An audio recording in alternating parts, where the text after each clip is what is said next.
கிறிஸ்துவில் பிரியமானவர்களே, ஆண்டவராகிய இயேசு கிறிஸ்துவின் நாமத்தில் உங்களை வாழ்த்துகிறேன். எபேசியர் 1:3 நம்முடைய கர்த்தராகிய இயேசு கிறிஸ்துவின் பிதாவாகிய தேவனுக்கு ஸ்தோத்திரம்.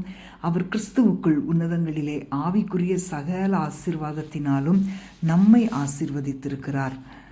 ஆண்டவர் நம்மை ஆசீர்வதித்திருக்கிறபடியினால் ஆண்டவராகிய இயேசு கிறிஸ்துவுக்கு நாம் ஸ்தோத்திரம் செலுத்த வேண்டும். சர்வ வல்லமையுள்ள தேவனாகிய ஆண்டவர் இந்த உலகத்தின் மேல் அன்பு கூர்ந்தபடியால் தம்முடைய ஒரே பேரான குமாரனை இந்த உலகத்திற்கு அனுப்பி வைத்தார். தேவனுடைய தற்சுரூபமான ஆண்டவராகிய இயேசு கிறிஸ்து மனுக்குலத்தை மீட்கும்படி இந்த உலகத்தில் மனிதனாய் வந்தார். மகிமையும் கனமும் அவருடைய நாமத்திற்கு மாத்திரமே உண்டாவதாக. சாத்தானின் பிடியிலிருந்து தம்முடைய ஜனங்களை மீட்கும்படி தம்முடைய ஒரே பேரான குமாரனை அனுப்ப வேண்டும் என்பது உலகத் தோற்றம் முதல் தேவனுடைய தெய்வீக திட்டமாய் இருந்தது. அன்பான தேவனுடைய பிள்ளைகளே,